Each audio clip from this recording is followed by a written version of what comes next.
It's funny, I just opened Snapchat like a couple hours ago. I don't know why I hadn't noticed this before, but it shows me, and I'm looking at my audience, and it tells me their top interests. Like, I'm seeing like rock music fans, 36%, baseball fans, 30%. I don't even watch baseball. Country music fan, tennis and racket enthusiast. I grew up playing tennis. I'm about to bring that back, you know? Yeah. So it's like to the point where now I can even cater my content to that specific audience. And then, you know, the battle of what I want to make versus what the people want to see. That's where it all begins as a creator. Hello, welcome to Creative Disruption. I'm your host, Ricky Ray Butler, and I'm so excited for our guest today. It's Kevin Langue. Kevin, how are you doing? I'm good. How are you? Thank you for having me. Well, thank you for making time to coming on. You know, Kevin, you've been very impressive. You're a cross-platform creator where you're on YouTube, you're on TikTok, you're on Instagram. You used to be on Vine as well, right? I was. Wow. Good job. I wouldn't say very impressive. I will say I've been getting by, but I was on Vine. Yes, that is very good. Well done. Well, when we met at Vid Summit, I was very impressed with how you look at data, and I was impressed with the panel that you did with Cameron and several other creators. I was really excited to figure out how to get you on this podcast because I think your way of looking at things is very interesting. And I mean, the truth is you're trending upward consistently. And so, thank you. Yeah, I love Cam. Anything Cam needs, I feel like I got you guys. I'm always down. But I do think the one thing I'll pat my back on is I feel like at my level, the amount of following I have, the fan base I have, I've done a great job at like monetizing it and making like a living and being successful at the size I'm at. I think I'm very data focused, and also like I have a background in business. You know, that's what I went to college for. So that I've done a good job. So any small creators who's trying to find ways to kind of like, you know, obviously we're all aspiring to get millions and millions and have a massive audience and make an impact. But I think we're, you know, moving towards a space right now where it won't be like, you know, a finite number of celebrities. It'll just be like a ton of people that have like their little communities, and people pick and choose which community they want to be a part of. I watch like Kevin. I agree 100%. You know, yeah. So how can you build your little community and kind of live off of that?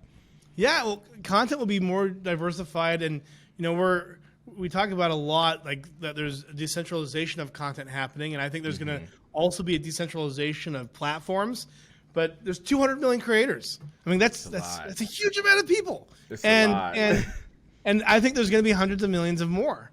You know, when it comes to more localized creators or more, you know, specific niche, that creators can really, you know, explore and exploit. And then as well as, you know, there's going to be other forms of global creators on different platforms in different places. And so it's going to be a lot of fun. It's never been more fun to be in entertainment than it is today, in my opinion. For sure. There's just so many, like I you know, at VidSummit Summit or VidCon, I'll meet people.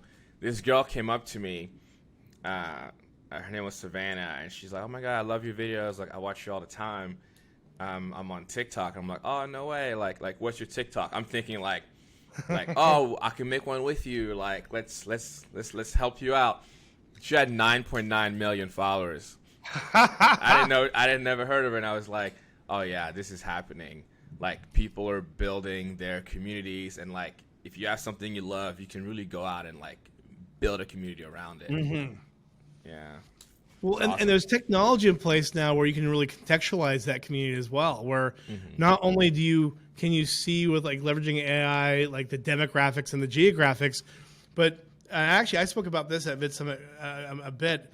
You can actually like look at audience clusters and say, okay, this is like a neighborhood or a cluster of people that's following me, and this is what they're interested in. And they're not just interested in anime, but they're interested in this specific type of anime.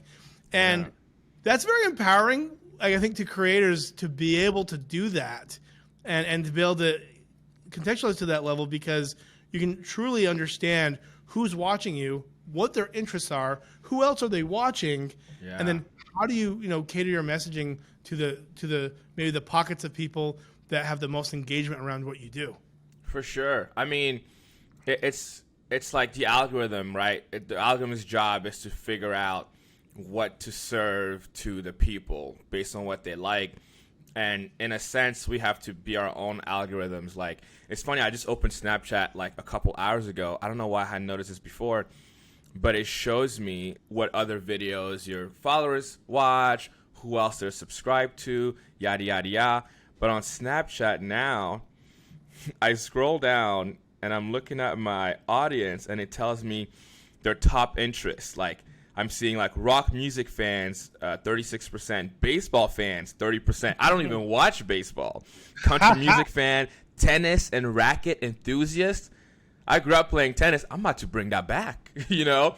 Yeah. So it's like to the point where now I can even cater my content to that specific audience. And then, you know, the battle of what I want to make versus what the people want to see. That's where it all begins as a creator. Well, no, that's awesome, and it can help inspire you on different topics that you can be covering, and you cover a range of different types of content. Kevin, how many followers do you have total across the board?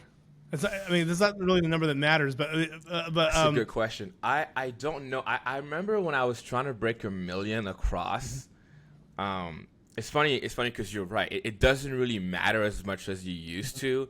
There are people with 1 million followers that I have better engagement than. There are people with like 100,000 followers that have better engagement than me. So now it's really about the community. I know on YouTube I'm getting close to 300K. That's been like, I've been pushing for that. That's been tough. But you're monetizing and you're doing it full time, correct? Yeah. I'm doing YouTube full time. Obviously, I have like partnerships and all that. But YouTube, as of 2 months ago, I relinquished everything else. I stopped merchandise. I stopped streaming, and I have a sole goal of getting 1 million subscribers. And once I hit that, I will go back to diversifying into like other platforms. I felt like it's easy once you get to like the hundreds of thousands to start to play the game of, let me do a podcast, let me write a book, let me sell merch, let me start streaming, and you lose track of like the main thing. And I was in me and a couple other YouTubers, I don't know if you want me to name them, but me and a couple of YouTubers, we have these weekly Zoom calls where we kind of like share data, analytics, what's been working, not working. And we have like people that come on left and right. And funny enough, Jimmy, Mr. Beast, came on one week. I was about to say, I know that he's done that quite a bit with creators. Yeah, he loves that. Yeah. He came on, and obviously we talked a lot about CTR retention, all of his favorite things. But one of the things that definitely hit me was staying true to like the engine. Your car is going to have a bunch of different things, from fuel pumps, exhaust, all that, but making sure the engine stays a priority, because that's what's going to run everything else. And I felt like I had swayed away from my YouTube channel into my other things, because once you get to that level, there's a lot of different things you can do, ways to grow, ways to make money, and you kind of like got to remind yourself, like, this is how I got here. I need to keep driving that, Well, the reason why I was asking about your following is because I would say that you're probably monetizing and you've probably dialed in, not in just being focused on growth, but also turning into a business where there's creators probably triple your size that aren't even making close to the amount of money that you're making.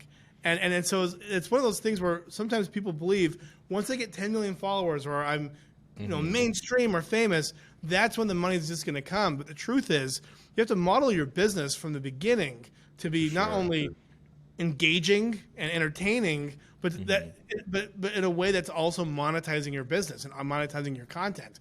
And you're starting to see live streamers now that are figuring out how to make money with 10,000 followers or a couple thousand followers, not needing to have hundreds of thousands. And you have hundreds of thousands of followers across, on YouTube, Instagram, and TikTok.